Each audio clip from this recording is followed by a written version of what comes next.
तो दोस्तों टाटा मोटर्स का शेयर हमेशा स्टॉक मार्केट में ट्रेंडिंग में इसीलिए रहा है क्योंकि ये कंपनी कभी तो प्रॉफिट पोस्ट करती है और कभी लॉस पोस्ट करती है। तो देखो अब न्यूज़ क्या आ रही है कि जो टाटा मोटर्स है ये अपना पीवी यानी कि पैसेंजर व्हीकल का जो सेगमेंट है ना ये बेचने जा रहा है। और पैसेंजर व्हीकल के सेगमेंट में गाड़ी आती हैं जैसे नेक्सा, अल्ट्रोज, ठीक है। तो ये वाला सेगमेंट टाटा मोटर्स अलग करना चाहता है और मैं आपको आने वाले टाइम में इसका रीज़न भी बताऊंगा। बट सबसे पहले देखते हैं कि जो टाटा मोटर्स है इसकी डोमेस्टिक सेल्स यानी कि जो इंडिया में टोटल सेल्स होती हैं वो कितनी होती हैं इसके ओवरऑल सेल्स के कंपैरेटिवली।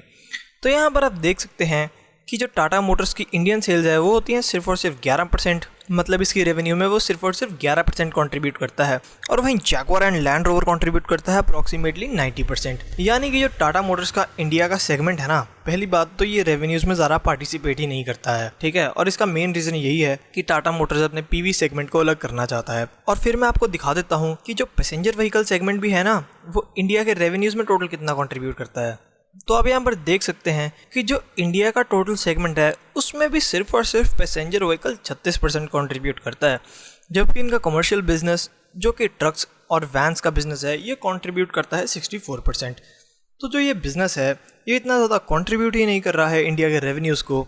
तो टाटा मोटर्स की बात भी सही है, ये क्यों ना अपने उस वाले सेगमेंट को संभालें जो कि इनका 90% बिजनेस में कंट्रीब्यूट कर रहा है, यानी कि जैगुआर एंड लैंड रोवर, ठीक है दोस्तों। और तो और अगर अब हम टाटा मोटर्स की प्रॉफिटेबिलिटी के बारे में देखें तो भी आप यहाँ पर देख सकते हैं कि ये कंपनी कभी एकदम से प्रॉफिट पोस्ट करती है, कभी लॉस पोस्ट, कभी प्रॉफिट फिर लॉस और लॉस।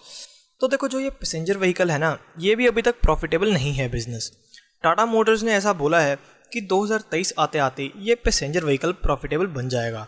तो देखो इसका रीज़न तो यही है क्योंकि टाटा मोटर्स के जो पैसेंजर व्हीकल्स हैं ना वो भी कम बिक रहे हैं, तो उनकी डिमांड कम है। लोगों को टाटा मोटर्स की गाड़ियों पर अभी इतना भरोसा नहीं है, मतलब वो टेस्ट में तो 5 आउट ऑफ 5 सिक्योर कर लेती हैं, बट फिर भी लोग मारुति सुजुकी ब्रांड पर ज़्यादा भरोसा करते हैं जब सर्विस और ऐसी चीज़ों की बात आती है, ठीक है। या Hyundai हो गया। तो जो वो ट्रस्ट बनाने के लिए टाटा मोटर्स को लगेगा टाइम।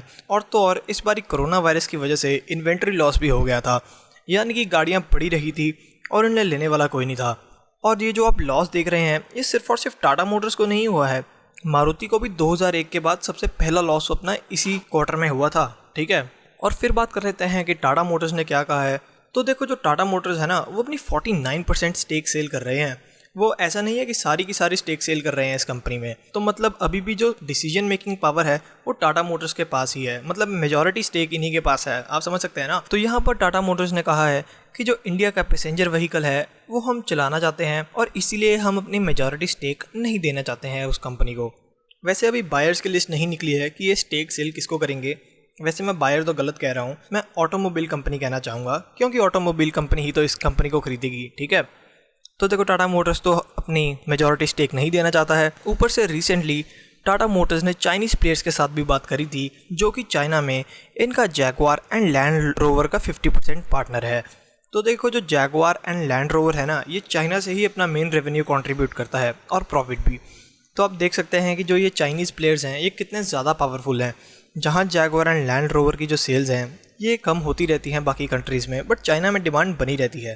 तो ये इन्हीं चाइनीज़ प्लेयर के साथ इंडिया में भी अपना बिजनेस करने की सोच रहे थे, बट जो रिलेशंस हैं उन पे इम्पैक्ट हो चुका है जिस वजह से जो ये डील्स है ये स्लो हो चुकी हैं। तो फिर अब जो टाटा मोटर्स है ये फ्रांस की कंपनीज के पास जा रहा है ये डील करने के लिए, बट इसमें भी थोड़े से स्लो डाउन्स देखने को आपको मिल रहे हैं। तो देखो अगर इस पर कोई भी अपडेट आया तो मैं अपने चैनल पे वो ज़रूर डाल दूंगा, इसीलिए आप मुझे सब्सक्राइब जरूर कर लेना। तो दोस्तों thank you for watching this video, have a good day, bye bye.